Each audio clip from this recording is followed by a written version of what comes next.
হাজার হাজার ধর্মের গল্প, হাজার ধর্মের গল্প। এটা কি ঠিক হবে যে আমি একটা ভিডিও দিয়ে আপনাকে 1000 বা 2000 বা 5000 ধর্মের কাহিনী শোনাই দিলাম? এটা কি সম্ভব? সম্ভব না। যেমন সম্ভব না একজন মানুষের পক্ষে অনেকগুলো ধর্ম পালন করা। একজন মানুষের একটাই ধর্ম হয়, একটাই ধর্ম থাকে, তাই না? কিন্তু পৃথিবীর ইতিহাস ঘাটলে আমরা দেখতে পারবো যে পৃথিবীতে হাজার হাজার ধর্ম এবং হাজার হাজার ভাষা রয়ে গেছে।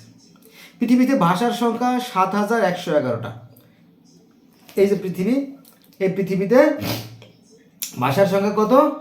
7111টা। আর ধর্মের সংখ্যা 4315টা। যাও, তো কালের পরিক্রমায় হাজার হাজার ধর্মের জন্ম যেমন হয়েছে, আবার কালের বিবর্তনের ফলে সে সমস্ত ধর্ম আবার বিলুপ্ত হয়ে গেছে। আজকে আমি আপনাদেরকে সংক্ষিপ্ত আকারে 21টে বা 25টে পয়েন্টে আলোচনা করব। আপনারা আমার সাথে থাকবেন, ভালো লাগবে। আজ থেকে 14,000 বছর আগে ইসলাম ধর্ম ছিল না। আজ থেকে 2000 বা 2500 বছর আগে খ্রিস্টান ধর্ম ছিল না। আজ থেকে 3000 বা 3200 বছর আগে ইহুদি ধর্ম ছিল না। আজ থেকে 3000 বছর আগে শিখ ধর্ম ছিল না। আজ থেকে 3120 বছর আগে জৈন ধর্ম ছিল না। আজ থেকে প্রায় 3500 বছর আগে আব্রাহামিক যে ধর্ম, এই আব্রাহামিক বা মুসলমানদের যে ইব্রাহিম নবীর ধর্ম ছিল না। আজ থেকে 4000 বছর আগে সিন্টো ধর্ম ছিল না। আজ থেকে 5000 বছর আগে গ্রিক ধর্ম কিংবা রোমান ধর্ম এর কিছুই ছিল না। আজ থেকে 5500 বছর আগে অর্থাৎ 5500 বছর আগে সনাতন ধর্ম ছিল না, কিন্তু আরেকটা সনাতন ছিল, সেটা পরে আলোচনা করব। আজ থেকে 5600 বছর আগে পার্সি ধর্ম ছিল না। আজ থেকে 6000 বছর আগে জেরুজালেমের যে মসজিদ, এখানে একটা মন্দির ছিল, সেটাও ছিল না। আজ থেকে 7000 বছর আগে মিশরীয় যে ধর্ম, ফারাওরা যে ধর্ম, সেটাও ছিল না। আজ থেকে 7000 বা 7500 বছর আগে যে ব্যাবিলনীয় যে ধর্ম, ব্যাবিলন, সেই ধর্ম ছিল না। আজ থেকে 8000 বছর আগে ইয়াজিদি ধর্ম ছিল না। আজ থেকে 8500 বছর আগে সুমেরীয়, ক্যালেডীয়, আক্কাডীয় এই সমস্ত অঞ্চলের অসংখ্য প্রায় ডজন খানেক ধর্ম, সেগুলোও ছিল না। তারপরে আজ থেকে 12,000 বছর, আজ থেকে 12,000 বছর আগে যে তুরস্কের যে আপনার বৈদিক ধর্ম, অর্থাৎ গোবে কলি টেপে যে একটা দ্বীপ, সেই দ্বীপে যে প্রাচীন ধর্মের যে নিদর্শনগুলো, বৈদিক নিদর্শনগুলো আছে, যেটাও ছিল না। আজ থেকে 14,000 বছর আগে আমেরিকার সেই অ্যাজটেক বলেন, মায়ান বলেন, ইনকা বলেন, এই ধর্ম ছিল না। আজ থেকে 16,000 বছর আগে যে সুমের অঞ্চল, অর্থাৎ ইউফ্রেটিস টাইগ্রিস নদীর মধ্যবর্তী স্থানের যে উর শহর, সেই উর নামক শহরেরও নাম চিহ্ন ছিল না। তারপরে আজ থেকে প্রায় 20 লক্ষ বছর আগে যে প্রাচীন সনাতন, সেই ধর্ম ছিল না। আজ থেকে 350 কোটি বছর আগে পৃথিবীতে প্রাণের আবির্ভাব হয়, তার আগে পৃথিবীতে প্রাণের অস্তিত্ব ছিল না। আজ থেকে 460 কোটি বছর আগে পৃথিবী ছিল না। আর তার আগে যে আমাদের যে মহাশূন্যের যে ব্রহ্মাণ্ড, এটার বয়স হচ্ছে আপনার কত? প্রায় 1400 কোটি বছর। যাক, এই যে আমি 21টে পয়েন্ট নিয়ে আলোচনা করলাম, আমার কাছে নোট আছে, আমি নোট করে নিচ্ছি প্রথমে। এবার সবিস্তারে আলোচনা করি, তাই না? এই যে ইসলাম ধর্মটা নবী মোহাম্মদ সাল্লাল্লাহু আলাইহি ওয়াসাল্লাম মারা যাওয়ার ঠিক পর মুহূর্তে ভেঙে যায়। ভেঙে প্রথমে শিয়া, সুন্নি, খারেজি, উহাবি, ইয়াজিদি, উমাইয়া, ফাতেমি নানান দলে বিভক্ত হয়ে যায়। সেই ভাঙন থেকে আদ্যবধি অর্থাৎ আজ পর্যন্ত ইসলাম ধর্মের শাখা প্রায় 135টা। এটা আমার কথা না, মাইন্ড করবে না। এটা হচ্ছে আমাদের বাংলাদেশের যে যশোর জেলার যে মাহবুবুল্লাহ সাহেব ভাই, উনি বলতেছে যে হাদিসের মতে ইসলাম ধর্ম 73টা ভাগের কথা বলছে নবী মোহাম্মদ সাল্লাল্লাহু আলাইহি ওয়াসাল্লাম, যে আমার উম্মত 73 কাতার হবে। নবী মোহাম্মদ সাল্লাল্লাহু আলাইহি ওয়াসাল্লাম বলছেন যে আমার উম্মত হবে 73 কাতার, তার মধ্যে শুধুমাত্র 1 কাতার হকের পথে থাকবে, আর বাকি 72 কাতার থাকবে অন্যায়ের পক্ষে, আর তারাই শুধু জান্নাতে না এসে জাহান্নামে যাবে। এই 72 কাতার 1 কাতার শুধু যাবে জান্নাতে। কার কথা? নবী মোহাম্মদ সাল্লাল্লাহু আলাইহি ওয়াসাল্লামের কথা। কিন্তু দেখা যাচ্ছে যে আসলে তা না, সংখ্যাটা একটু বাড়ছে। ভালো, এটা আসার কথা যে এই ইসলাম ধর্মে 135টা দলে বিভক্ত হয়ে গেছে। এক দল আর এক দল কাফের, তুই কাফের, তোর বাপ কাফের, তোর 14 গোষ্ঠী কাফের, এরকম অবস্থা। আচ্ছা, দেখেন না, সাতপন্থী, জুবায়েরপন্থী, আহলে হাদিস, আহলে কোরআন, শিয়া, সুন্নি, মুতাজিলা, খারিজি, রাফি, শান্ত, ইজদি, বাহাই, হিজবুত তাহিদ, আহমদ, মুস্তিদ আহমদ, কাদিয়ানি, শরীয়ত, মারফত, তরিকত, হকিকত, শাফিঈ, মালিকি, হাম্বলি, হানাফি, এরকম তো অনেক দল মত ফিরকায় বিভক্ত। বিশাল ব্যাপার, তাই না? এটা নিয়ে আলোচনা করতে গেলে দিন চলে যাবে, সপ্তাহ চলে যাবে, মাস চলে যাবে, বছর চলে যাবে, কিন্তু আলোচনা শেষ হবে না, তাই তো? এভাবে যদি আপনি গুণ করেন, তাই না? আচ্ছা, খ্রিস্টান ধর্মে কিন্তু অনেকগুলো ভাগ আছে, জানেন? যেমন Baptist, Catholic, Protest, seventh Adventist, জিহোভার সাক্ষী, অর্থোডক্স, হানিফ, নানান দল মতে বিভক্ত খ্রিস্টানদের ভিতরে। এবার আসে ইহুদিদের মধ্যেও আছে অনেকগুলো ভাগ, যেমন সাদ্দুকী সম্প্রদায়, ফারিসীয় সম্প্রদায়, অ্যাসিন গ্রুপ। এটা বিস্তারিত আমি আলোচনা করতেছি না, কারণ এটা আলোচনা করতে গেলে তো আপনার সময়ের ব্যাপার আছে, তাই না? প্রচুর সময় দরকার। তাহলে ইসলাম ধর্মেও 73 ভাগ, খ্রিস্টান ধর্মেও 64 ভাগ, ইহুদি ধর্মেও কয়েক ডজন ভাগ আছে, আবার শিখ ধর্মেও ভাগ আছে। শিখ মানে ভারতের যে শিখ, এই শিখ ধর্ম, জৈন ধর্ম, এগুলো মূলত সনাতন ধর্মেরই পরবর্তী অংশ আর কি। আচ্ছা, এখানে একটু কথা বলি, পরবর্তী অংশ কী করে হলো দেখেন। যে এই যে সনাতন ধর্ম, এটা ভাঙলো কেন? এটা ভাঙছে এই ধর্মগুরুদেরই কারণে। সেটা আবার কেমন দেখেন, যে বেদে বলা আছে একমে বা দ্বিতীয়াম, তিনি এক এবং অদ্বিতীয় ঈশ্বর, যেটা আমরা মুসলমানরা বলি। ওকে, ফাইন। বলা আছে ন তস্যি প্রতিমস্তি, তার কোনো আকার নাই, তার কোনো প্রতিমূর্তি নাই। কার কথা? বেদের কথা। ব্রহ্মা একং দ্বিতীয় নাস্তি, ব্রহ্মা মানে সৃষ্টিকর্তা, একং মানে একজনই, দ্বিতীয় মানে দুই নাস্তি মানে নাই, সৃষ্টিকর্তা মতো একজনই, দ্বিতীয় কেউ নেই, নেহি নাস্তি। কার কথা? বেদের কথা। আর বেদে যজ্ঞ আছে, যজ্ঞ মানে কি? সেই সৃষ্টিকর্তার আরাধনা, আর্চনা, তপস্যা,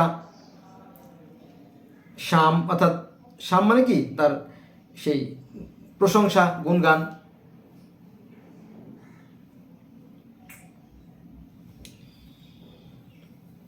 আর বেদে একটা বিষয় আছে, যে এই যে যজ্ঞ, এটা কীভাবে করতে হবে সেভাবে বলি।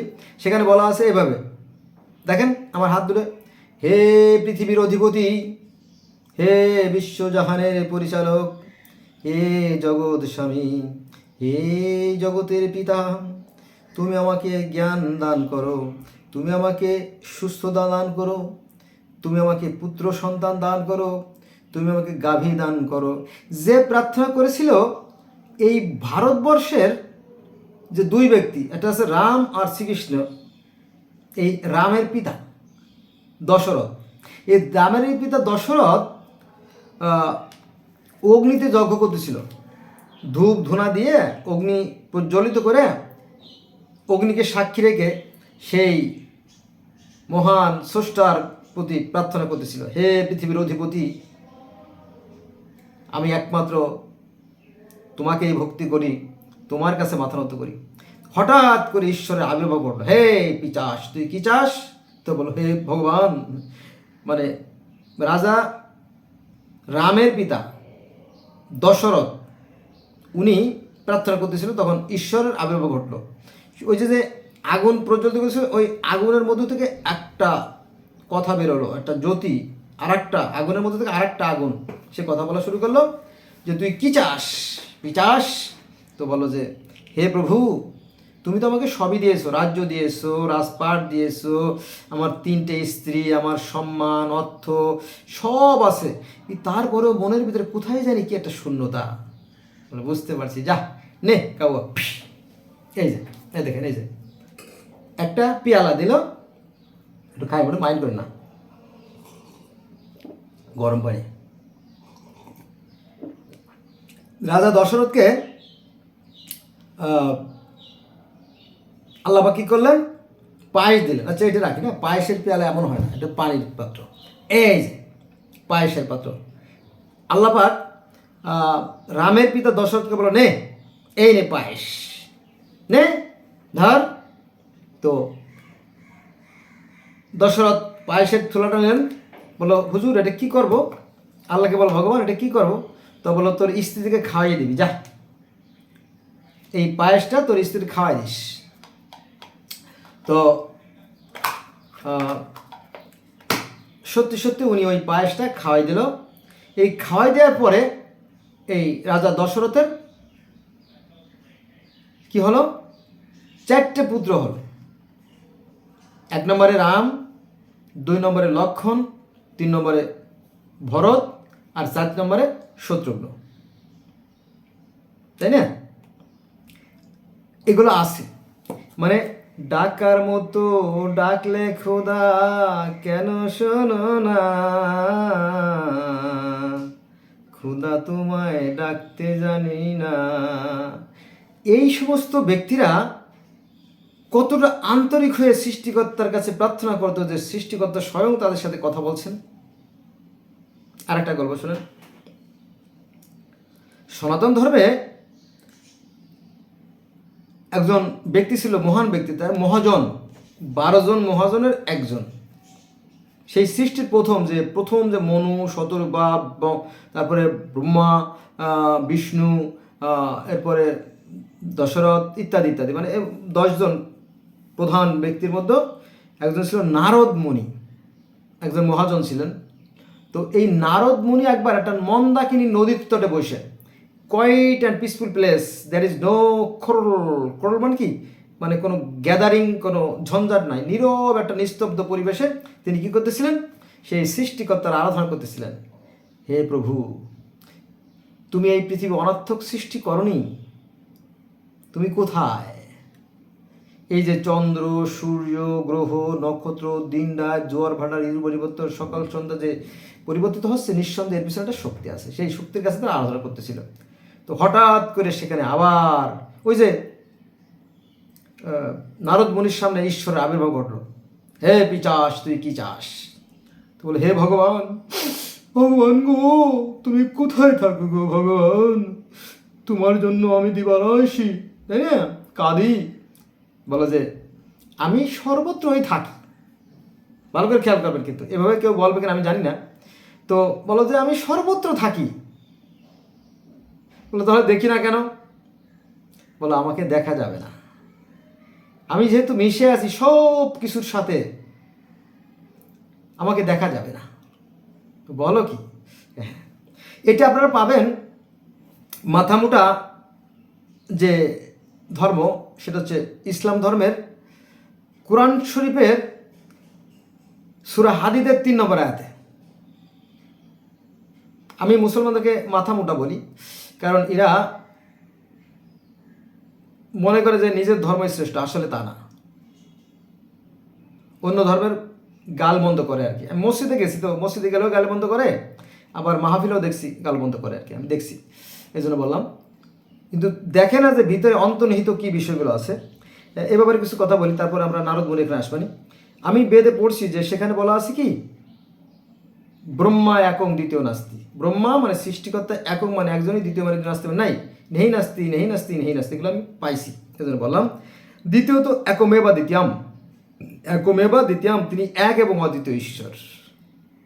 ন তস্যি প্রতিমা, তার কোনো আকার নাই, তার কোনো প্রতিপত্তি নাই। এই কথাগুলো আমি নিশ্চিত করে বলতেছি যে সনাতন বা হিন্দু ধর্মের বা বৈদিক ধর্মের 99.9% লোক জানে না, জানেই না। তারা সৃষ্টিকর্তার সেই ধ্যান যজ্ঞ আরাধনা তপস্যা বাদ দিয়ে তারা পূজা নিয়ে ব্যস্ত। যত সব খামখেয়ালি সেগুলো তার করে যাচ্ছে। এই জন্য আমি দায়ী না, আমার নৈতিক দায়িত্বের অংশ হিসেবে বললাম আর কি। যাক, মূল কথা ফিরে যাই। এই নারদ মুনি মন্দাকিনী নদীর তীরে বসে যখন ধ্যান সাধনা করতেছেন, তখন ঈশ্বরের আবির্ভাব ঘটল এবং কথা হলো অনেক কিছু। এবং বলল যে যদি কোনো ভক্ত হৃদয় যদি আন্তরিকার সহিত যদি ভালোবেসে যদি আমার এই করে ডাকে, তাহলে আমি সেখানে প্রকাশিত হই।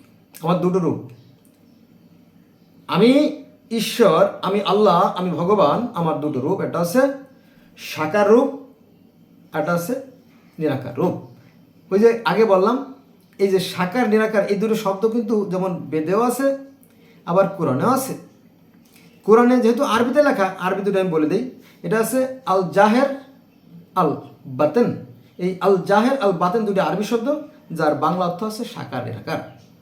এটা আপনারা পাবেন সূরা হাদীদের 3 নম্বর আয়াতে, এই সাকার নিরাকার যে শব্দ দুটো, বা আল জাহের আল বাতেন দুটো শব্দ। কিন্তু অধিকাংশ মুসলমান আবার কি কোরআন জানে না, উড়ো ধরা মারে, আমার ধর্ম শ্রেষ্ঠ, অথচ ধর্মের কিছুই জানে না। বিপজ্জনক না? বিপজ্জনক।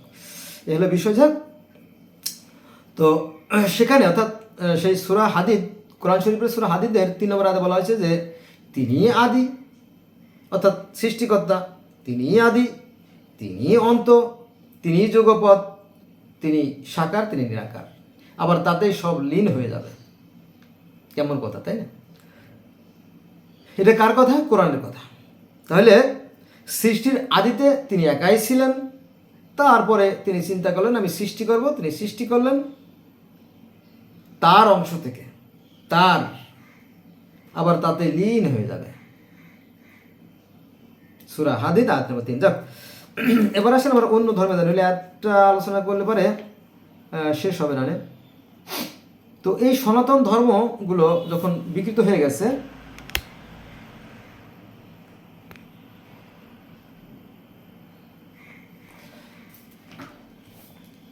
এইভাবে জৈন ধর্ম, শিখ ধর্ম এগুলোর সৃষ্টি হয়েছে পরবর্তীতে। জৈন ধর্মের বয়স কত বললাম? 3120 বছর। আর শিখ ধর্মের বয়স কত? 3000 বছর। এইভাবে সনাতন ধর্মে ফাটল ধরতে ধরতে এই ধর্মের বয়স হয়েছে কত জানেন?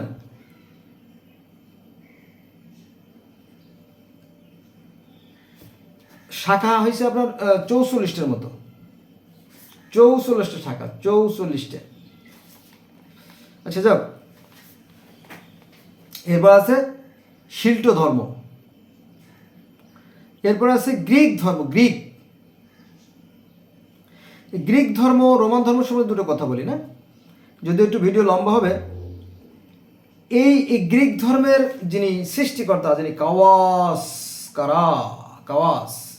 এই গ্রিক ধর্মের যিনি সৃষ্টিকর্তা কাওয়াস, তিনি এই স্বর্গ, মত্ত, পৃথিবী, ভূতল, অতল, বিতল, সুতল সব সৃষ্টি করলেন।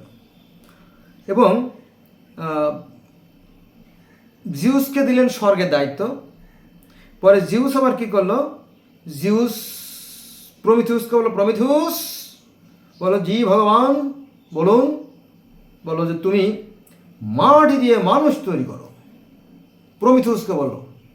আর এপিমিথিউসকে বলে, এপিমিথিউস তুমি জীব জন্তু, গাছপালা, নদী, সাগর, পাহাড়, পর্বত, পাখি, সৃষ্টিপ সব কিছু সৃষ্টি করো, বলে যথাজ্ঞা। তখন এপিমিথিউস সব কিছু সৃষ্টি করলো, ধাপে ধাপে ধাপে ধাপে সৃষ্টি করা হয়ে গেল। আর প্রমিথিউসকে বলে যে শোনো প্রমিথিউস, আমার মান সম্মান যেন নষ্ট না হয়, তুমি এমন এক নারী মূর্তি তৈরি করবে যেটা আমার বড়ত্ব, আমার মহত্ব, আমার বীরত্ব প্রকাশ করে, যাতে এই নারী মূর্তিকে দেখে পুরুষ অক্কা পেয়ে যায়, যাতে সে হতচকিত হয়ে যায়, বিহ্বল হয়ে যায়, আন্দোলিত উদ্দোলিত হয়ে যায়, সে আমার প্রশংসায় পঞ্চমুখ হয়ে যায়। বলে যথাজ্ঞা। অনেক কথা। তো প্রমিথিউস স্পেশালি অনেক সময় ধরে এই কথাটা সনাতন ধর্মে আছে যে নারী রচনা করতে গিয়ে ঈশ্বর অনেক চিন্তা ভাবনা করে অনেক সুন্দর করে তৈরি করছেন। নারী নারী নারী। আর গ্রিক ধর্ম, রোমান ধর্ম একই কথা বলা আছে, নারীকে অনেক সময় ধরে রচনা করলেন। একটু কথা বলে নাহলে ভুলে যাবানি। আবার কবি কাজী নজরুল ইসলামের একটা কথা মনে পড়ে গেল, এটা বলে তারপরে আবার আমরা গ্রিক ধর্মে চলে যাব। কবি কাজী নজরুল ইসলাম বলেছেন, ওগো নারী তুমি শ্রেষ্ঠ অবনীর, গোলাপে গঠিত ভরা ভিতর বাহির, তাই সবিস্ময়ে বারবার মনে হয়, তাই মনে হয় আর কি, তুমি তো গোলাপ ছাড়া অন্য কিছু নয়। আবার বলি, তাই না, একটু পেঁচিয়ে গেছে কথাটা। ওগো নারী তুমি শ্রেষ্ঠ অবনীর, গোলাপে গঠিত ভরা ভিতর বাহির, সবিস্ময়ে বারবার তাই মনে হয়, তুমি তো গোলাপ ছাড়া অন্য কিছু নয়। কার কথা? কবি কাজী নজরুল ইসলামের কথা। যাও, তো এসে যাই আমরা গ্রিক ধর্মে চলে যাই, রোমান ধর্মে চলে যাই। সেখানে প্রমিথিউস অনেক সময় ধরে অনেক মেধা মনন জ্ঞান কাজে লাগাইয়ে সুন্দর করে করে করে নারী মূর্তি তৈরি করা হলো। তো নারী মূর্তি তৈরি করার আগে ওই যে কোরআন শরীফে আছে না, সূরা বাকারায়, যে হে দেবতারা, হে ফেরেশতারা, আমি যখন তোমাদেরকে নির্দেশ করব তখন তোমরা আদমকে সেজদা করার কথা আছে না। তো এই গ্রিক ধর্ম, রোমান ধর্ম এই কাহিনী আছে যে সেই দেবতাদেরকে বলল, হে দেবতারা, আমি তো একটা নতুন জাত সৃষ্টি করতে যাচ্ছি। বললো কি দরকার হুজুর, আমরাই তো যথেষ্ট শক্তিশালী, আমরা তো যুদ্ধাবাজ। বললো যে না, যুদ্ধের জন্য আমি শান্তির জন্য একটা সুন্দর একটা কোমল একটা জাত সৃষ্টি করবো, মানুষ জাত, তোমরা সেই অনুষ্ঠানে হাজির থাকবে, ঠিক আছে? বলো যথাজ্ঞা। যেহেতু ঈশ্বরের কথা অমান্য করা যায় না। প্রমিথিউস যখন মাটি দিয়ে মানুষ তৈরি করা হয়ে গেল, তখন প্রমিথিউস বলল, হে ঈশ্বর, মানে স্বর্গের রাজা ঈশ্বর জিউসকে বলে, ঈশ্বর আমার তো কাজ কমপ্লিট। বলো fine, thanks a lot for your final message. তখন স্বর্গের রাজা জিউস বলল জ্ঞানের দেবীকে, জ্ঞানের দেবী এথেনা। বলো জি ঈশ্বর বলুন। বলো আমি তো একটা মাটির মানুষ তৈরি করেছি, তুমি জানো? বলে হ্যাঁ শুনেছি আমি। বলে তুমি যাও তো পৃথিবীতে গিয়ে ওই যে অলিম্পিয়া পাহাড় আছে না, হ্যাঁ পাহাড়ের সুউচ্চ ওখানে বা পাদদেশে পাহাড়ের আশেপাশে যে দেখো যে আমি মানুষ তৈরি করেছি, তুমি ওই মানুষের ভিতরে প্রাণ সঞ্চার করো। আছে না কোরআন শরীফে 2 নম্বর সূরা বাকারা 30-34 আয়াতের মধ্যে হবে সম্ভবত, যে আল্লাহ পাক আদমের মধ্যে রূহ ফুঁকে দিলাম। ঠিক ওই কাহিনী সেই 5000-5500 বছর আগের ধর্ম আছে, যে সেই জ্ঞানের দেবী এথেনা সেই মাটির মূর্তি অর্থাৎ সেই প্যান্ডোরার ভিতরে প্রাণ সঞ্চার করলো, অর্থাৎ মাটির মূর্তিটা তখন নাড়াচাড়া শুরু করলো, কথা বলা শুরু করলো। বাহ দারুণ। তো যখন মানুষ তৈরি করা হয়ে গেল, তখন প্রমিথিউসের সাথে আবার ওই প্যান্ডোরা এর বিবাহ হলো, এই নারী পুরুষের সাথে বিবাহ হলো। সেই অনুষ্ঠানে সমস্ত দেবতা আর দেবীরা দাওয়াত প্রাপ্ত হয়েছিল এবং সেখানে বিরাট খাওয়ার আয়োজন, আনন্দ ফুর্তি। যেমন আমাদের বিভিন্ন শহরের অনুষ্ঠানে দেখেন না যে বিভিন্ন বাতি, তাই না, বিরাট খাওয়ান দাওয়ান যে এগুলো হয়ে থাকে।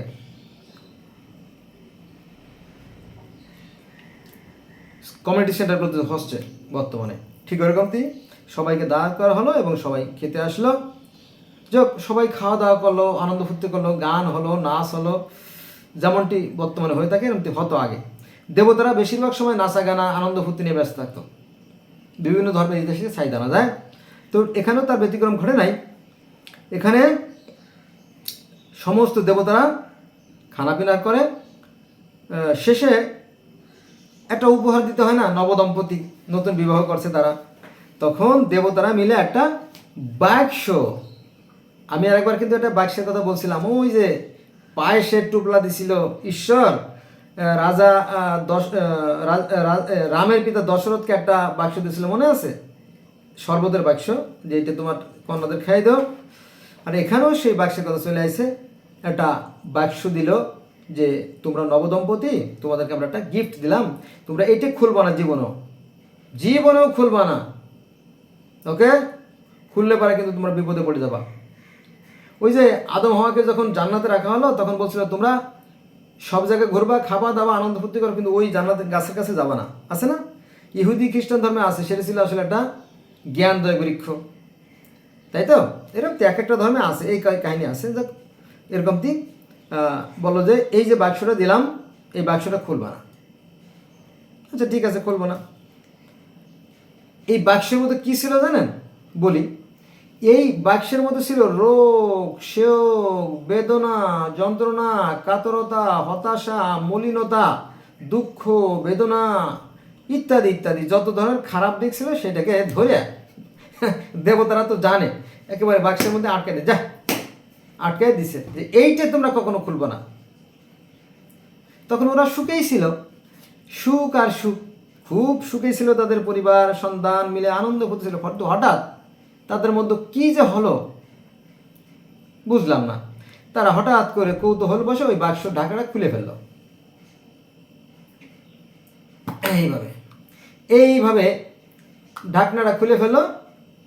পরে বাক্স থেকে ফুরফুর ফুফুর ফুফুর ফুফুর করে উড়ে উড়ে উড়ে উড়ে উড়ে যতই ছিল দুঃখ, বেদনা, হতাশা, যন্ত্রণা, কাতরতা, হ্যাঁ, গ্লানি, মলিনতা, সব বের হতে শুরু করতো। তাড়াতাড়ি করলো কি, মুখ আটকাই দিল, তাড়াতাড়ি মুখ আটকাই দিলাম। তো যাক, তখন ওই আশাটা ছিল বাক্সের মধ্যে, তখনও আশাটা ছিল আর কি। তো পরবর্তীতে তো দেখলো যে এগুলো ভালো জিনিস না, পরে বাক্সটা আটকাই দিল। ওই আশা নিয়েই মানুষ বেঁচে থাকে। এটা হচ্ছে আপনার গ্রিক ধর্ম, রোমান ধর্মের কথা আর কি। তো বন্ধুরা, এই যে এই কথা কেন বললাম, বলার উদ্দেশ্য হচ্ছে এই মাটি দিয়ে যে মানুষ তৈরি কাহিনী বললাম না, গ্রিক ধর্ম, রোমান ধর্মে, এই কথাটা ইসলাম ধর্মে আছে মাটি দিয়ে মানুষ তৈরির কথা, খ্রিস্টান ধর্মে আছে মাটি দিয়ে মানুষ তৈরির কথা, ইহুদি ধর্মে আছে মানুষ দিয়ে মানুষ তৈরি করা, শিখ ধর্মে আছে মানুষ দিয়ে মানুষ তৈরির কথা, তারপরে সনাতন ধর্মেও মাটি দিয়ে মানুষ তৈরির কথা, আব্রাহামিক রিলিজিয়ন অর্থাৎ আমরা মুসলমান, ইহুদি, খ্রিস্টান, সনাতন, এখানেও সেই মাটি দিয়ে মানুষ তৈরির কথা বলা আছে। এটা আমি ধাপে ধাপে আলোচনা করবো, চলেন। এবারে চলে আসতেছে আমরা মনে হয় শিখ ধর্ম আর জৈন ধর্ম, আপনারা জেনে নিন। আমি আব্রাহামিক রিলিজিয়ন নিয়ে আলোচনা করি, কারণ এটা হচ্ছে খুব মোস্ট ইম্পর্ট্যান্ট একটা পয়েন্ট। কারণ এই ইব্রাহিম কে ছিলেন? এই ইব্রাহিমকে যারা সনাতন ধর্মের অনুসারী অর্থাৎ হিন্দুরা, তারা বলে প্রহ্লাদ মহাজন। তিনি দিবারাত্রি সেই নিরাকার হরির কথা বলতো, হরির পর হরি বসা তাই হরিকে দেখিয়া হরিতে লুকায়, হরি সর্বত্র বিরাজমান। কার কথা? এই আব্রাহামিক ধর্মের কথা। এই কথাটাই আপনার ইহুদি ধর্মে আছে, খ্রিস্টান ধর্মে আছে, ইসলাম ধর্মে আছে, একই কাহিনী। ইহুদি ধর্মেও সৃষ্টিকর্তা একজন, খ্রিস্টান ধর্মেও সৃষ্টিকর্তা একজন, মুসলমান ধর্ম সৃষ্টিকর্তা একজন, সনাতন ধর্মের সৃষ্টিকর্তা একজন। ব্রহ্মা একং দ্বিতীয় নাস্তি, একমেবা দ্বিতীয়াম, তিনি এক এবং অদ্বিতীয়। ব্রহ্মা মানে সৃষ্টিকর্তা, একক মানে একজনই, দ্বিতীয় মানে দুই নাস্তি মানে নাই, সৃষ্টিকর্তা মাত্র একজনই, দ্বিতীয় করে নেহি নাস্তি নেহি নাস্তি নেহি নাস্তি। কিন্তু পরবর্তীতে এই জিনিসটাকে বিকৃত করে ধর্মটাকে 12টা বাজা বলেছে কারা? এই সনাতন ধর্মের যারা ধর্মগুরু, তারাই। এজন্য আমরা দায়ী না। শুধু এখানেই শেষ না, এই যে পৃথিবীতে, গোটা পৃথিবীতে যে আপনার 5000 ধর্ম বা 4315 ধর্ম, এই সমস্ত ধর্মই মূলত বিশ্বাস থেকে সৃষ্টি, যে একজন সৃষ্টিকর্তা নিঃসন্দেহে আছেন। কারণ এই যে বিশ্ব ব্রহ্মাণ্ড সুশৃঙ্খল ও সুনিয়ন্ত্রিতভাবে পরিচালিত আছে, নিঃসন্দেহে এর পিছনে একটা শক্তি আছে। এই বিশ্বাস থেকে ধর্মের সৃষ্টি, ঠিক আছে? তো বন্ধুরা, এখানেই 20-25টা ধর্মের কথা তো আসলে একটা ভিডিওতে আলোচনা করা সম্ভব না, অন্তত 1000 খানেক ভিডিও হলে আলোচনাটা ভালো জমতো, তাই না? কিন্তু তারপরে আমি আপনাদেরকে শুধু টাচ দিয়ে দিচ্ছি দেখেন কি হয়। তাহলে আব্রাহামিক রিলিজিয়ন বলতে কোনটাকে বোঝায়? সনাতন ধর্ম, ইহুদি ধর্ম, খ্রিস্টান ধর্ম, ইসলাম ধর্ম, এই চারটে ধর্মই কিন্তু আব্রাহামিক ধর্মের অংশ, কিন্তু অনেকেই জানে না। যারা জানে না তারা ধর্ম নিয়ে বাড়াবাড়ি করে। তারপরে শিল্ট ধর্ম আছে, তাও ধর্ম, সিন্ত ধর্ম, বাহাই ধর্ম, কনফুসিয়াস ধর্ম, টেংরি ধর্ম, ফালুন গং ইত্যাদি ইত্যাদি, তাই দেখ সেখানে আমরা যাব পরে। এরপর আসে সনাতন। সনাতন মানে কি? চিরন্তন। এর বয়স কত? 5500 বছর আগে না, আসলে তা না, এর বয়স হচ্ছে 20 লক্ষ বছর। সেটা যেহেতু লিখিত ছিল না, কিন্তু 5500 বললেন যে, 5500 বললাম এই জন্য যে এই 5500 বছর আগে এটাকে লিখিত আকারে লেখা হয়েছে, এবং এই ঘটনা তখন সারা বিশ্ব জুড়ে একটা আলোড়ন সৃষ্টি করছে যে কুরুক্ষেত্র যুদ্ধে 40 লক্ষ, কত?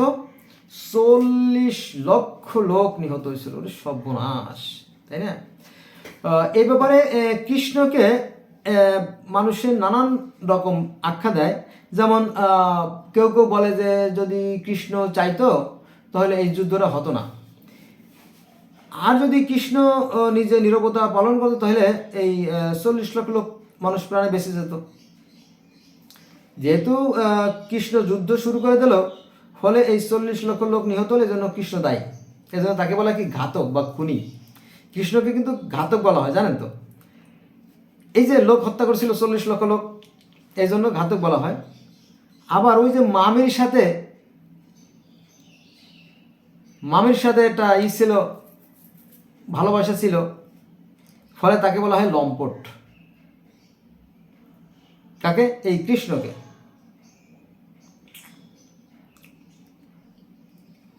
আবার ওই যে 16,000 স্ত্রী ছিল, এই জন্য বলা হয় লম্পট।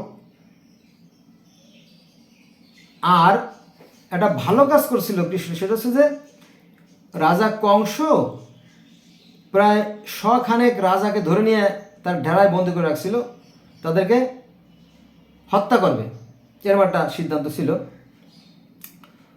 তো এই কৃষ্ণ কী করলো? যখন সেই অত্যাচারী রাজা কংসের বিরুদ্ধে যুদ্ধ শুরু করলো, তখন এই 100 রাজাকে উদ্ধার করে নিয়ে আসে।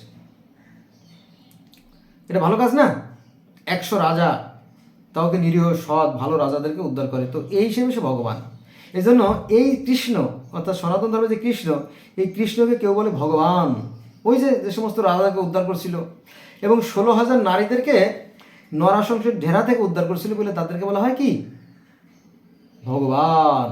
হে কৃষ্ণ, তুমি ভগবান, তুমি এই 16,000 নারীকে উদ্ধার করছো, তুমি অত্যাচারী কংসের হাত থেকে 100 মতো রাজাকে উদ্ধার করছে, এবং আরও সৈন্য সৈন্য আছেই, তাই না?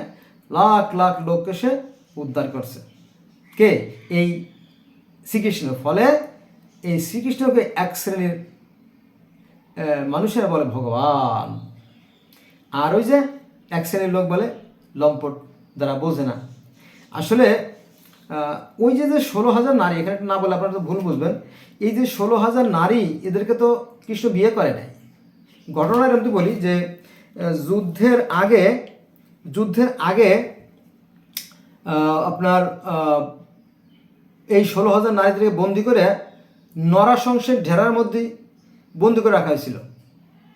এরপরে যখন কুরুক্ষেত্র যুদ্ধ শেষ হয়ে গেল, তখন কৃষ্ণ বলল, হে লোক সকল, যাও তোমরা ওই 16,000 নারীকে মুক্ত করে দাও, ওরা যার যার পরিবারে চলে যাক, ফিরে যাক।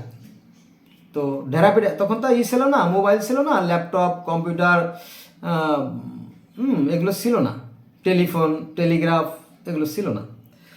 তখন ঢোল পিটে ঢেরা পেটে, হে ভাই সকল, রাজা কৃষ্ণ একটা সিদ্ধান্ত নিয়েছেন যে নরাশংসের ঢেরায় যে সমস্ত নারীরা বন্দী হয়ে আছে তাদেরকে মুক্ত করে দেবে, যাদের স্ত্রী, কন্যা, বোন, ভগিনী হারিয়ে গেছে, তারা এখান থেকে তাদের আপনজনকে উদ্ধার করে নিয়ে যান। কিন্তু লোক সকল চিন্তা করলো, নারে, একে তো নারী, দ্বিতীয়ত সে অপহরণ হয়েছে, এমনও হতে পারে যে অত্যাচারী রাজা কংসের লোকজন তাদের সাথে শিলিতহানির মতো ঘটনা ঘটাইছে। এখন যদি ওদেরকে আমরা ঘরে ফিরে নেই তাহলে সমাজে লোক দেখানো কষ্টকর হবে। নারীদের মূল্য ছিল কম আগেকার দিনে, সব ধর্মেই বলে, ফলে কেউ আর ওই নারীদেরকে নিতে আসে নাই। তখন রাজা কৃষ্ণ একটা ঘোষণা দিল যে এই সমস্ত নারীদেরকে যদি তারা না নিতে আসে তাহলে ওরা আমার বোন, অথবা তাদেরকে প্রয়োজন আমি স্ত্রীর মর্যাদা দেবো। এই কথাটা, এটা কিন্তু কৃষ্ণের মহত্ব, বড়ত্বের, বীরত্বের ব্যাপার কিন্তু। তো যারা নেগেটিভ সেন্সের মানুষ তারা বলে যে এটা কৃষ্ণের বউ ছিল, আসলে তা না। কৃষ্ণের বউ ছিল মাত্র 3 জন, রূপকিনী, জাম্বুবতী, আর একটা 3 জন স্ত্রী ছিল, আর একটা মাত্র ছেলে ছিল, ওই যে শম্ভু। দেখেন তাহলে যে মানুষটার হাজার হাজার বউ, তার লাখ লাখ ছেলে মেয়ে হওয়ার কথা না, কিন্তু এগুলো পরে বানাইছে। তার মানে কি, কৃষ্ণের চরিত্রকে নষ্ট করার জন্য কালিফালেপন করা হয়েছে। যেমন নবী মোহাম্মদের বিরুদ্ধে অনেক অভিযোগ করা, কিন্তু নবী মোহাম্মদ ভালো মানুষ ছিলেন, নিঃসন্দেহে ভালো মানুষ ছিলেন। নবী মোহাম্মদ সাল্লামের ব্যাপারে কিছু বলি, নইলে আপনারা বুঝবেন না। সেটা হচ্ছে যে নবী মোহাম্মদ সাল্লাম সত্য কথা বলার কারণে তার রক্তে তৈরি, তার বীর্যে তৈরি মা ফাতেমা, তাকে হত্যা করা হয়েছে। মা ফাতেমার পেটে একটা বাচ্চা ছিল, তাকে হত্যা করা হয়েছে। এবং তার যে হাসান, তাকে হত্যা করা হয়েছে। হোসেন, তাকে হত্যা করা হয়েছে। আলীকে হত্যা করা হয়েছে। আলীর 81,000 সৈন্যকে হত্যা করা হয়েছে। নবী মোহাম্মদ সাল্লামের স্ববংশের 32 জনকে হত্যা করা হয়েছে। তার সবচেয়ে প্রিয় যে সহধর্মিনী আয়েশা সিদ্দিকা রাদিয়াল্লাহু আনহা, তাকে হত্যা করা হয়েছে। আয়েশার ভাইকে হত্যা করা হয়েছে। 360 জন সাহাবী, পরবর্তীতে 1000 সাহাবীকে হত্যা করা হয়েছে, এবং কাবা ঘিরে আগুন লাগাই দেওয়া হয়েছে। ইসলাম পুড়িয়ে শেষ হয়ে যা। পরে সেই পোড়া মাটির উপরে আবার নতুন একটা ইসলাম, বর্তমান যে ওহাবি ইসলাম চলতেছে, এই বুঝছেন, এইটা আর কি বিষয়। দেখ, আমি যেটা অনুরোধ করবো সেটা হচ্ছে এই সমস্ত বাদ দেন, বাদ দিয়ে সৃষ্টিকর্তা যে জ্ঞান দিয়েছেন এই জ্ঞানটাকে কাজে লাগাইয়া পথ চলেন, তাহলে ইহকাল পরকাল উভয় জনই কল্যাণ লাভ হবে। আচ্ছা যাও, পার্সি ধর্ম, সনাতন ধর্ম বাদই গেল। অনেকগুলো ধর্মের আলোচনা করবো তো, 37 মিনিট হয়ে গেছে অলরেডি। ওরে বাবা,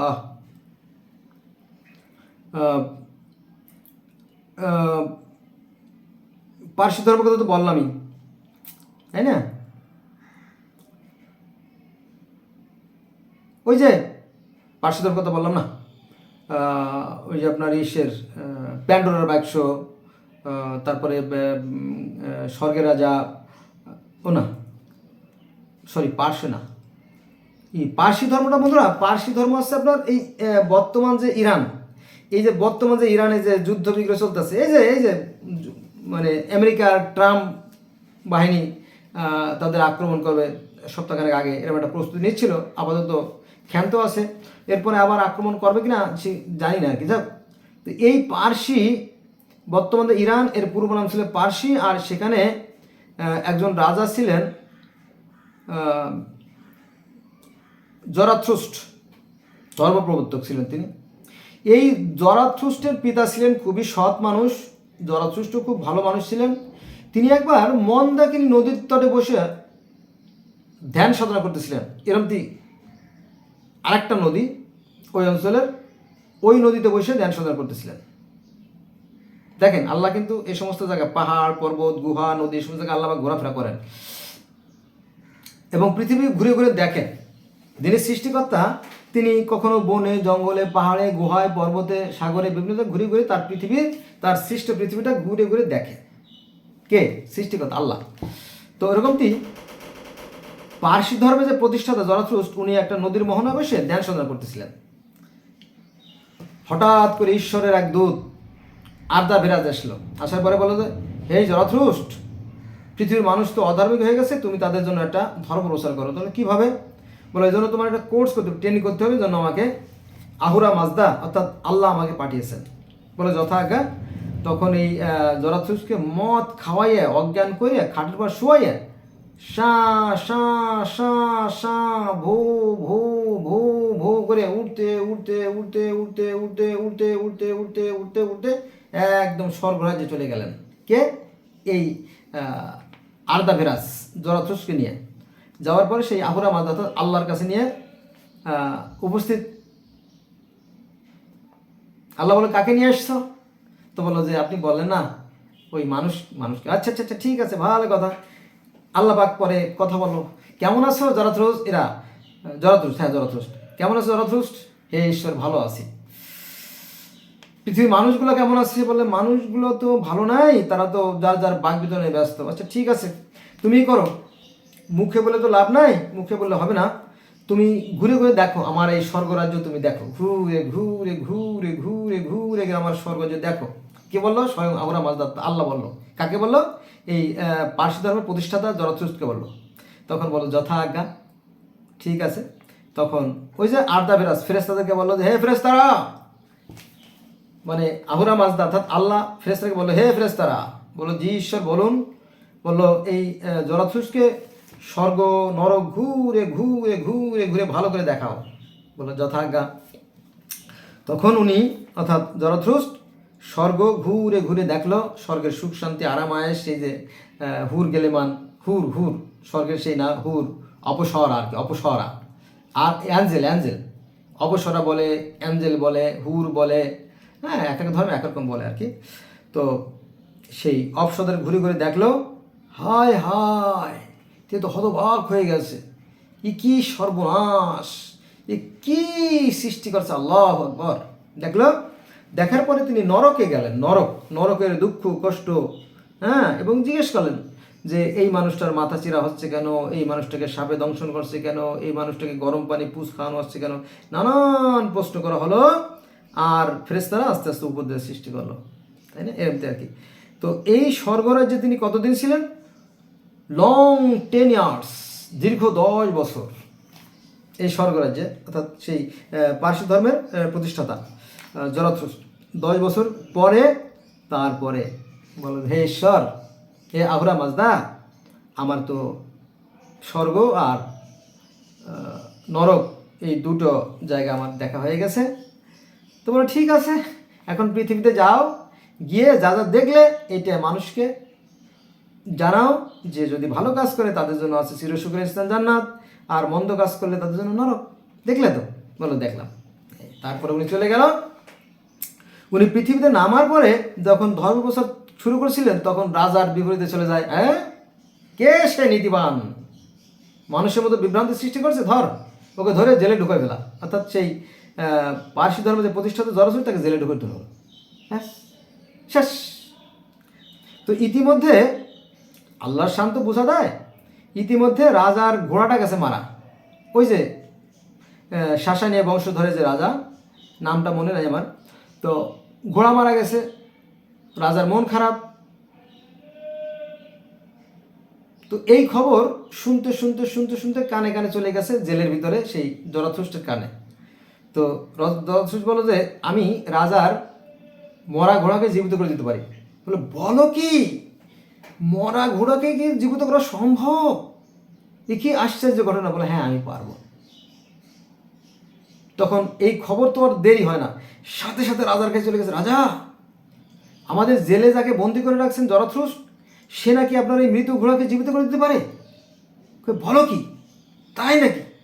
তাহলে হয়ে যাক পরীক্ষা, বের করে আনো তাকে। তো জরাথুস্টকে যখন বের করে আনা হলো, তখন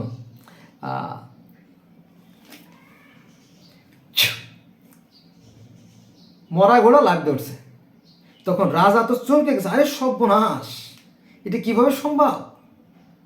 আমি হলাম এই সাম্রাজ্যের রাজা, আমি যখন শোকে মুহমান, আর সেখানে তখন আনন্দের বন্যা বয়ে দিল। বলে হ্যাঁ। তখন রাজা চিন্তা করলো, মনে, রাজা তো সাধারণ মানুষ রাজা হতে পারে, একটু রাজা হইতে হলে মাল ম্যাটেরিয়ালস থাকতে হয় ব্রেনে। তো রাজা চিন্তা করলো, এই ছেলে তো সাধারণ ছেলে না, এই ছেলেকে তো হাতছাড়া করা যাবে না। তখন এই রাজা কি করলো, নিজ কন্যার সঙ্গে বিবাহ সম্পূর্ণ করিয়া দিলেন। মানে এই জরাথুস্ট রাজকন্যাকে বিবাহ করে নিজে রাজা বনে গেলেন। যেমন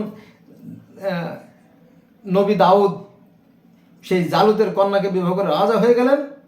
আবার সনাতন ধর্মে যে কৃষ্ণর সাথে রাজা জাম্বুবানের 18 দিন যুদ্ধ হয়েছিল, কিন্তু কৃষ্ণকে কেউ হারাতে পারে না। ওদিকে রাজা জাম্বু চিন্তা করে যে আমাকে হারানোর মতো বীর পৃথিবীতে কি আছে? এ তো সাধারণ ছেলে নয়।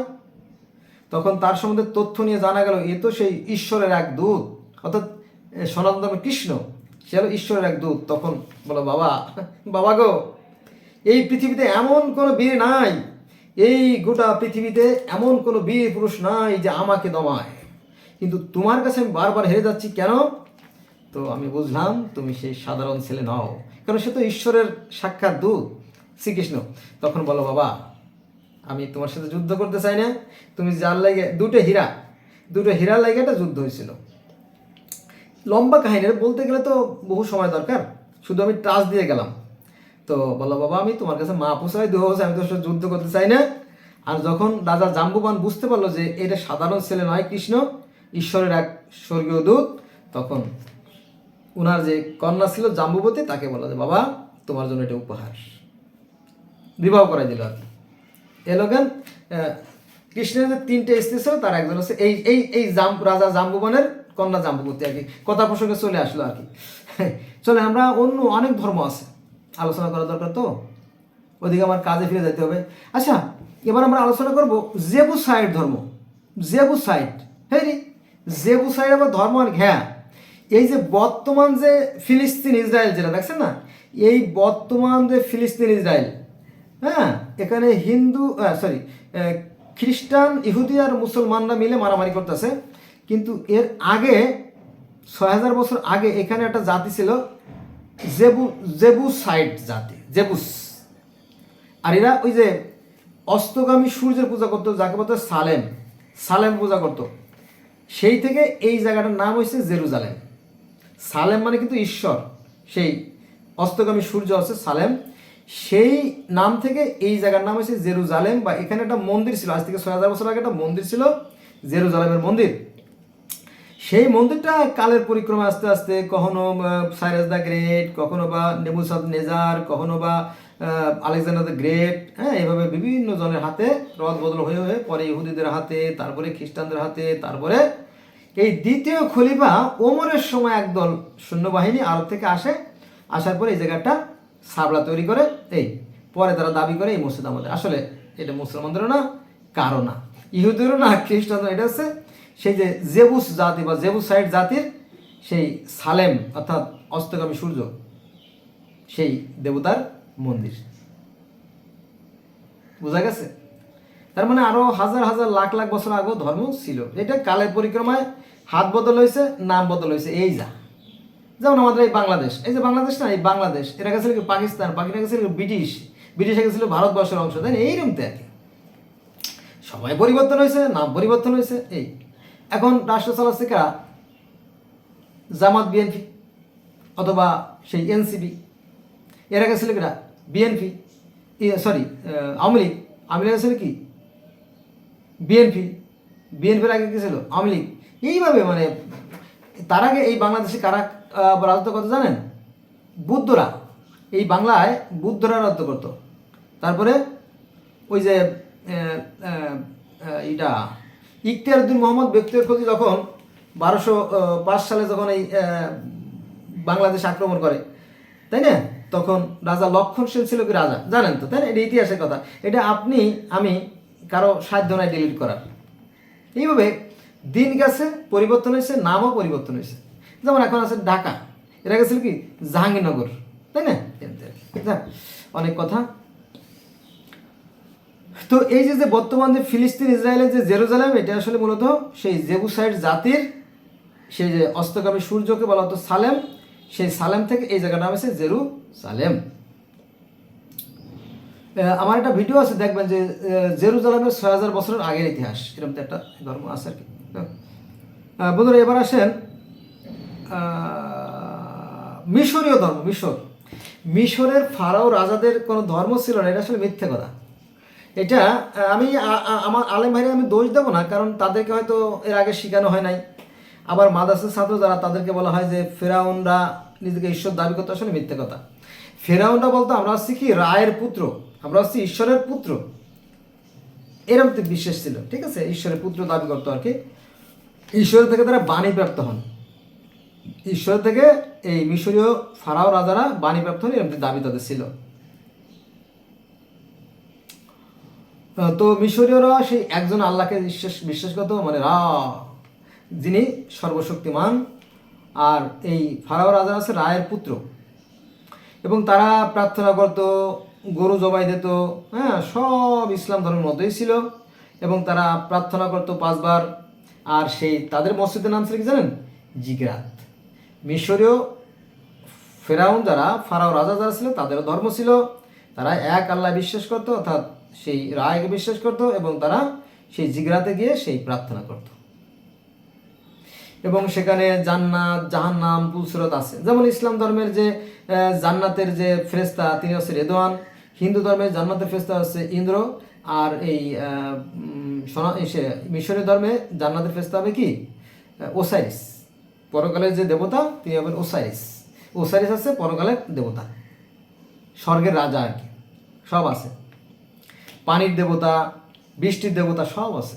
এটা নিয়ে আমরা অন্যদিন আলোচনা করবো, নইলে জিনিসটা এলেবেলে হয়ে যাবে আর কি। তার ব্যাবিলনীয়দের ধর্ম ছিল না, এটা মিথ্যা কথা। ব্যাবিলনীয়রা একজন সৃষ্টিকর্তা মানত, তিনি আছে বাল দেবতা, লা লা আল বাল, লা আল বাল, লা লা লা লা মানে নাই, আল আল লা আল বাল, হ্যাঁ। বা ওই যে লাত, লাত শুনছেন না, কোরআনে আছে লাত, মান্না, জাহাবল, 4 জন দেবতা, ওই আর কি। তো এই মিশরীয় ধর্মে কিন্তু 4 জন দেবতার কথা পাওয়া যায়। জ্ঞানের দেবতা হু, শেহা, শেহেম, হেহ। মজার বিষয় না? এই যে মিশরীয় ধর্মের 4 জন দেবতা, ইসলাম ধর্মের 4 জন দেবতা, যেমন আজরাইল, জিব্রাইল, ইসলাম, মিখাইল, 4 জন দেবতা না? আবার সনাতন ধর্মের মধ্যে 4 জন আছে, 4 জন ব্রহ্মা।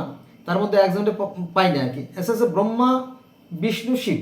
ব্রহ্মা আছে সৃষ্টিকর্তা, বিষ্ণু আছে পালনকর্তা, শিব হচ্ছে সংহারকর্তা। আর ওই যে যম আছে নরকের ফেরেশতা। তো 4 জন হয়ে যায়, তাই না? মোটামুটি জোড়াতালি দিয়ে এরকম আর কি আছে 4 জন, 4 জন, 4 জন। এমনকি গ্রিক ধর্মে গেলে 4 জন আছে। যেমন জ্ঞানের দেবী এথেনা, আফ্রিদিদি, পোসাইডন, তারপরে জিউসের স্ত্রী হেরা, তারপরে জিউস, এরকম মানে প্রধান 4-5 জন ফেরেশতা বা দেবতার কথা আছে। এটা নিয়ে আমরা আলোচনা করব।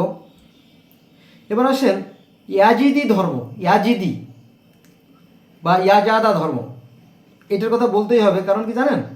এই যে ইয়াজাদা ধর্ম, এই ধর্মটা সৃষ্টির উষালগ্ন থেকে, ওরে বাপরে বাপ, বলে কি? হ্যাঁ, কারণ এই ইয়াজিদেরা আর মুসলমানদের মধ্যে কোনো পার্থক্য নাই, সামান্য একটু ছাড়া। বলেন কি? হ্যাঁ, যে ইয়াজিদিদের, এই যে ইয়াজিদি ধর্মে যে কাহিনী, ইসলাম ধর্মের সেম টু সেম কাহিনী। শুধু পার্থক্য কোথায় জানেন? সেটাই বলি। সৃষ্টিকর্তা চিন্তা করলেন আমি সৃষ্টি করব, সৃষ্টি করলেন, এবং ফেরেশতারা বলে হে ফেরেশতারা তোমরা আদমকে সিজদা করো। হ্যাঁ, সব ফেরেশতা আদমকে সিজদা করলো, সবই ঠিক আছে। কিন্তু আজাজেল সিজদা করলো না, এটাও ঠিক আছে। মানে একই ঘটনা। পবিত্র কোরআন শরীফে 2 নম্বর সূরা বাকারায় যে কাহিনীগুলো বলা আছে, এই ইয়াজিদি ধর্মতে একই কাহিনী বলা আছে, সবই ঠিক আছে। কিন্তু ইয়াজিদিরা মনে করে যে আজাজেল ফেরেশতা কোনো অন্যায় করে নাই। সেই কথা বলি যে আল্লাহ বললো হে ফেরেশতারা তোমরা এই আদমের মূর্তিতে সিজদা করো, তখন সব ফেরেশতারা সিজদা করলো, শুধু আজাজিল ছাড়া। তখন আল্লাহ বললো হে আজাজিল, তোমার এমন কি হলো যে তুমি আদমকে সিজদা করলে না? বলো হুজুর, আমি আদমকে সিজদা করতে পারবো না। বলে কেন? বলো কেন পরে বলি। আপনি যদি বলেন তাহলে আমি আপনার পায়ে 1000 বার, 1,00,000 বার, কোটি বার সালাম দেব। আপনি আমার কাছে শ্রেষ্ঠ, কিন্তু ওই পচা কাদা আদম আমার কাছে শ্রেষ্ঠ না। তখন আল্লাহ বলল যে good, thanks a lot for your high decision, high thought. তোমার এই উচ্চ সিদ্ধান্তের জন্য তোমাকে মেনি মেনি থ্যাঙ্কস। এতগুলো ফেরেশতার মধ্যে একজন মাত্র ফেরেশতা পাইলাম দৃঢ় মনোবলের অধিকারী, সে হলো তুমি। তখন আল্লাহ বলল, হে আজাজিল। বলো, জি বলেন। বলে, তাহলে একজন পাইছি, তুমি এই করো, তুমি এই পৃথিবীটা দেখাশোনার দায়িত্ব নাও। কেন কেন কেন আমাকে দায়িত্ব দিচ্ছেন কেন? বলে, দেখো এই অনন্ত ব্রহ্মাণ্ডে অনন্ত কোটি ব্রহ্মাণ্ড, কোটি কোটি, যেমন বিজ্ঞানীরা বলতেছে আমাদের এই মিল্কি ওয়ে গ্যালাক্সিতে শুধু 40,000 কোটি নক্ষত্র আছে, 40,000 কোটি নক্ষত্র। বলো, দেখো অনেক অগণিত নক্ষত্র আমার আছে। তো এগুলো দেখার জন্য আমি যোগ্য লোক খুব কমই পাইছি, তার মধ্যে তুমি পালাম, তোমার একজন পাইলাম। তুমি এই পৃথিবীটা দেখাশোনার দায়িত্ব পালন করো। সেই থেকে আল্লাহ পাক সেই যে চলে গেলেন, আর পৃথিবীর দিকে তাকানোর মতো সময় তার হয় নাই। এর কথার একটা কিছুটা গন্ধ পাওয়া যায় সনাতন ধর্মে, যে সনাতন ধর্মে কিন্তু অনন্ত কোটি ব্রহ্মাণ্ড আছে এবং এই এক একটা ব্রহ্মাণ্ডর দায়িত্বে একজন করে ব্রহ্মা আছে। সেটা আবার কেমন? ওই যে সৃষ্টির শুরুতে ঈশ্বর যিনি, ভগবান যিনি, তিনি চিন্তা করলেন যে আমি সৃষ্টি করব, তখন তিনি পানি সৃষ্টি করলেন। পানি সৃষ্টি করে পানির মধ্যে সাহিত্য অবস্থায় ছিলেন, আর সেখান থেকে বুধ বুধ উৎপন্ন হয়ে অনন্ত কোটি ব্রহ্মাণ্ডের সৃষ্টি হয়। এক একটা ব্রহ্মাণ্ড দেখার জন্য একজন ব্রহ্মা আছেন। ব্রহ্মা থেকে ব্রহ্মাণ্ড, বা ব্রহ্মাণ্ড থেকে ব্রহ্মাজক। তো এই ব্রহ্মাণ্ডগুলো দেখার জন্য একজন করে দায়িত্বপ্রাপ্ত ব্যক্তি আছে। এটা কিন্তু মেলে যে এই পৃথিবী দেখার জন্য আজাজেলকে নিয়োগ করে দিয়েছেন আল্লাহ। ঠিক আছে। হ্যাঁ, এই এই এই দোষের কারণে এই মুসলমানরা এই ইয়াজিদি ধর্মের যারা অনুসারী তাদেরকে 72 বার হত্যা করছে, মানে গণহত্যার শিকার হয়েছে। যেন লক্ষ লক্ষ ইয়াজিদদেরকে হত্যা করা হয়েছে, যেটা ইতিহাসে নাই। আর এটা বললে পরে মুসলমান আমার মাইন্ড করে। হ্যাঁ, যাই এখনও কিন্তু পৃথিবীতে ইয়াজিদ ধর্মের লোকেরা আছে, আর এরা বসবাস করে বর্তমান যে ইরাকের পশ্চিম পাশে লালিসা নামক একটা জায়গা, লালিসা নামক একটা জায়গায় তারা হজ করে। যথেষ্ট লোক আছে, তারা এগুলো আমাদেরকে জানতে দেয় না, জানতে দিলে আবার ধর্মের ব্যবসাটা ঘাটতি হতে পারে। তো এই জন্য আর কি আমি যেহেতু জগতের বিভিন্ন ধরনের ছাত্ররা তো বুঝতেই পারেন, তাই না? এই জন্য আর কি আমি বললাম, নিরপেক্ষভাবে বললাম। আপনারা কে কীভাবে নেবেন আমি জানি না। আমি কোনো ধর্মের প্রতি আমার কোনো বিদ্বেষ নাই, আমি জগতের বিভিন্ন ধর্মের ছাত্র, ব্যাস ছাত্র। হ্যাঁ, এবার আসেন বন্ধুরা, আমি তো অফিসে যাব, আমার তো সময় চলে যাচ্ছে, 57 মিনিট হয়ে গেছে আর কি। দেখ, ইয়াজিদ ধর্ম, সুমেরীয় ধর্ম। এই যে সুমের, পৃথিবী প্রাচীনতম যে ধর্ম, সুমেরীয় ধর্ম। সুমেরীয় অঞ্চল বলতে এই যে ইউফ্রেটিস টাইগ্রিস নদীর মধ্যবর্তী যে অঞ্চল, এখানে বলা সুমেরা অঞ্চল আর কি। এখানে ওই যে ইব্রাহিমের জন্ম হয়েছিল, ইব্রাহিম নবী। এই ইব্রাহিম নবীকে হিন্দুরা বলে প্রহ্লাদ, আর ইহুদি খ্রিস্টান মুসলমানরা বলে আব্রাহাম বা ইব্রাহিম বা আব্রাহাম ইত্যাদি ইত্যাদি। যাও, তো এই সুমেরীয় অঞ্চলে যে উর শহর, এই উর শহরটা পৃথিবীর সর্বপ্রথম শহর বলে ঘোষণা করা হয়। উর, আর এই উর শহরের যে প্রতিষ্ঠাতা ছিলেন ঈশ্বর আরুরু আরুরু আরুরু আরুরু উর। আর এই রাজ্যের রাজা ছিলেন গিলগামেশ। এই গিলগামেশটা হচ্ছে আপনার পৃথিবীর অ্যারাউন্ড দ্য ওয়ার্ল্ড, গোটা পৃথিবীর মধ্যে, পৃথিবীর ম্যাপ তো আমার দেখছেন না, পিছনে আছে, এখানেও আছে। তো গোটা পৃথিবীর মধ্যে সর্বপ্রথম যে লিখিত গ্রন্থ গিলগামেশ, সেই গিলগামেশটা ছিল এই সুমেরীয় অঞ্চলের কাহিনী নিয়ে। এটা নিয়ে আমরা অন্যদিন আলোচনা করব, অথবা আছে দেখেন আমার গিলগামেশের গল্প আছে, পিছনে গেলে দেখবেন যে গিলগামেশের গল্পটা আছে আমার এই চ্যানেলে। এবার আসেন আজ থেকে 12,000 বছর আগে, কত? আজ থেকে 12,000 বছর আগের যে ধর্ম, এটা হচ্ছে আপনার, এটা দেখতে হলে আপনাকে যেতে হবে আপনার ইসে তুরস্কে গিয়ে, তুরস্কের যে গোপেকলি যে দ্বীপ আছে, গোপেকলি টেপে একটা দ্বীপ আছে, সেখানে সেই 12,000 বছর আগের যে প্রত্নতত্ত্ব নিদর্শনগুলো, তাদের যে সমস্ত উপকরণ, প্রার্থনার বা কাকে কাকে প্রার্থনা করতো সেই ব্যাপারে সবিস্তারে আপনি জানতে পারবেন।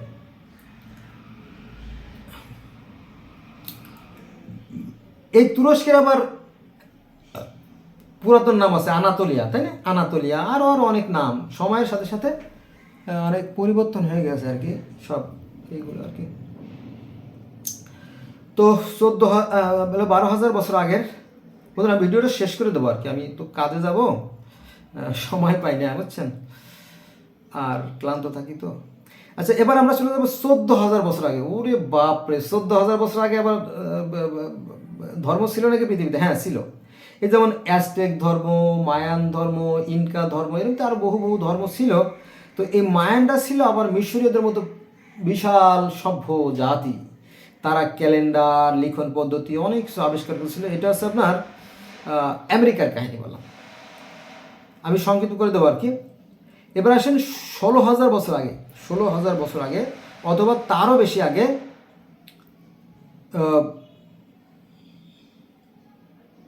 সুমেরীয় ধর্মের লোকেরা অনেকগুলো ধর্ম পালন করতো, প্রায় 12-14টার মধ্যে ধর্ম পালন করতো, তবে তাদের ঈশ্বর ছিলেন একজনই।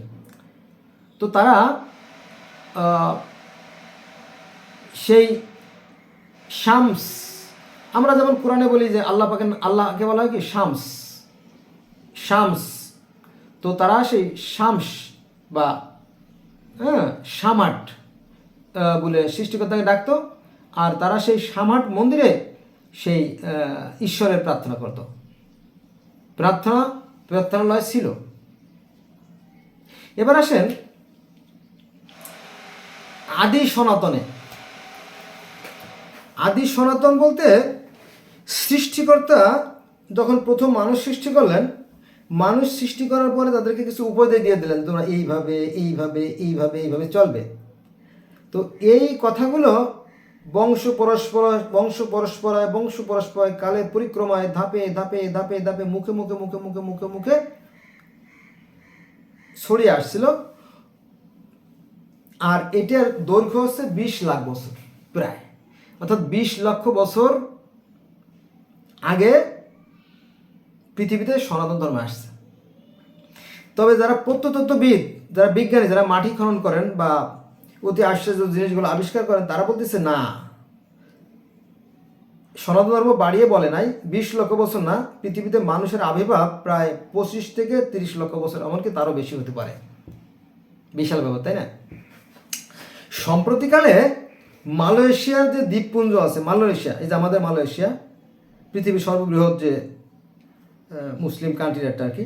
তো এই মালয়েশিয়ার দ্বীপগুলোতে কিছু প্রত্নতত্ত্ব নিদর্শন বিজ্ঞানীরা খুঁজে পাইছে, যেটা আপনার প্রায় 14 লক্ষ বছর আগের মানুষের ব্যবহার্য জিনিসপত্র। তো এটা প্রমাণ করে যে পৃথিবীতে আরও বহু আগে মানুষ ছিল। যাক, সেখানে যাবো না বন্ধুরা, আমি ভিডিওটা শেষ করে দেবো, কারণ আমাকে তো বাঁচতে হবে।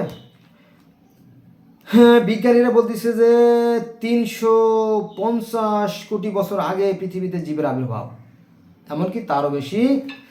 আর পৃথিবীর বয়স 460 কোটি বছর। পৃথিবীর বয়স 460 কোটি বছর। আর আমাদের যে এই পৃথিবীর বাইরের যে ব্রহ্মাণ্ড, এর বয়স কম করে হলেও 13 লক্ষ, অর্থাৎ প্রায় 1400 কোটি বছর। এই ব্রহ্মাণ্ডের বয়স কত? 1400 কোটি বছর। ভাবা যায়? যাক, শেষ করে দেব।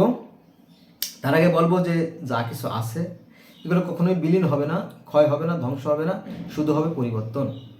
আমি আপনি একদিন থাকবো না, কিন্তু আমরা অন্য রূপে অন্য কোথাও থাকবো। যেমন কোরআনের থেকেই বলি, কোরআনের ভাষায় বলি যে মানুষ মরে যাওয়ার পরে সেই মানুষের আত্মাগুলো চলে যায় কোথায় জানেন? আলমে বারজাক। আলম মানে জগৎ বা আর্ট বা ওয়ার্ল্ড বা পৃথিবী, আর আলমে বারজাক, বারজাক মানে কি? Dark side or anti side of your I, আপনার দৃষ্টিসীমার অপর দিকে, যেটা অন্ধকার দিকটা, সেই দিকটা আছে এই বারজাক, অর্থাৎ দৃষ্টির অন্তরালে আমরা চলে যাব। আমাদের মাটির দেহ মাটিতে মিশে যাবে। এখন বীজ তো রয়ে গেল, আমাদের যে আত্মাটা বীজ স্বরূপ যদি থাকে, তাহলে মনে করেন যে একটা ওই আছে নাকি এখানে,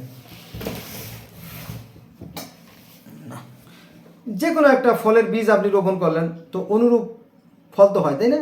এরকম ঠিক। তো এই যে আত্মা, এই আত্মাটা আবার যখন বোনানো হবে তখন আবার নতুন করে আবার হয়তো আমি আবার জেগে উঠব। আর যদি বীজের ভিতরে কোনো পোকা ধরে যায় অর্থাৎ মন্দ আত্মা হয়, তাহলে সেই আত্মাটা কী হবে? ধ্বংস হয়ে যাবে। একটু সহজ করে বলি যে মনে করেন আপনি যদি কোনো ফসল বোনেন তাহলে দুই রকমের ফসল পাওয়া যায়। একটা আছে হৃষ্টপুষ্ট দানাযুক্ত শ্বাসযুক্ত, আর একটা আছে চিটা, মিসকে বলে। ওই মিসকে জিনিসটায় কিন্তু পরবর্তীতে আর বীজ হয় না। তর্কের খাতে ধরে নিলাম যে আপনি ওই বীজটা রেখে দিলেন এবং পরবর্তী বছর বোনালেন, কিন্তু ওখান থেকে কিন্তু কি অঙ্কুরোদ্গমী ঘটবে না, অর্থাৎ ভ্রূণ তৈরি হবে না, অনর্থক, তাই না? এই জন্য কী করে আপনি দেখেন আপনার আশেপাশের গ্রামে ক্ষেত খামারি যারা করে তারা কি করে জানেন? ওই সিটে ধানগুলো বাড়ির নিচে ফেলে দেয়, অথবা হাঁস মুরগি দিয়ে দেয়, অথবা গরু ছাগলে খাইয়ে দেয়, অথবা রান্নার চুলায় জ্বালানি হিসেবে ব্যবহার করে, ঠিক না? সিটে ধান যেটা আর কি, মিসকে যেটা, শ্বাস নাই, তাই তো? পচা কুমড়ো ঘরে রেখে লাভ আছে? বরং ঘর পরিবেশ দূষিত হবে, গন্ধ হবে। পচা কুমড়ো ডাস্টবিনে ফেলাই দাও, ভালো কুমড়াটা শিকায় তুলে রেখে দাও। গ্রাম অঞ্চলে মা বোনেরা দেখবেন যে লাউ কুমড়োগুলো কী করে জানেন? লাউ বলতে আপনার যে চাল কুমড়ো আছে না, সাদা সাদা, ওইটা শিকায় রেখে দেয়। ওই আমার ছেলে বউ ঢাকা আছে, কবে বাড়ি আসবে, 6 মাস 1 বছর পরে, তখন ওই দেখি মোরাব্বা বানাই দেবো। এক প্রকার মিষ্টি দিয়ে পিঠা বানাই দেয় আর কি, মোরাব্বা, তাই না? আর কুমড়াগুলো শিকায় রেখে দেয়, নইলে কি কুমড়াগুলো পানি মাটিতে থাকলে ইঁদুরে খাইতে পারে, অথবা পোকায় কাটতে পারে, সেলাই কাটতে পারে, তখন কুমড়াটা নষ্ট হয়ে যাবে, শিকায় রেখে দেয়। অথবা টং, চাং, মাচা, যাকে বলে সানসেট রেখে দেয়, দেয় না? দেয়। এই বিষয়। তো সৃষ্টিকর্তা যেহেতু মহান কৃষক, তিনি হচ্ছেন কৃষক, আর আমরা এই যে পৃথিবীতে, এই যে পৃথিবী, গোটা পৃথিবীতে যে 87 লক্ষ প্রজাতির প্রাণী আছে, আমরা সেই কৃষকের ফসল, আমরা মানুষরাও সেই সৃষ্টিকর্তার ফসল। এই ফসলের মধ্যে যে বীজটা ভালো হবে সেটা তিনি রেখে দেবেন, আর যে বীজটা নষ্ট হয়ে যাবে সেটা তিনি ফেলে দেবেন। খুব সুন্দর, তাই না? হ্যাঁ বন্ধুরা,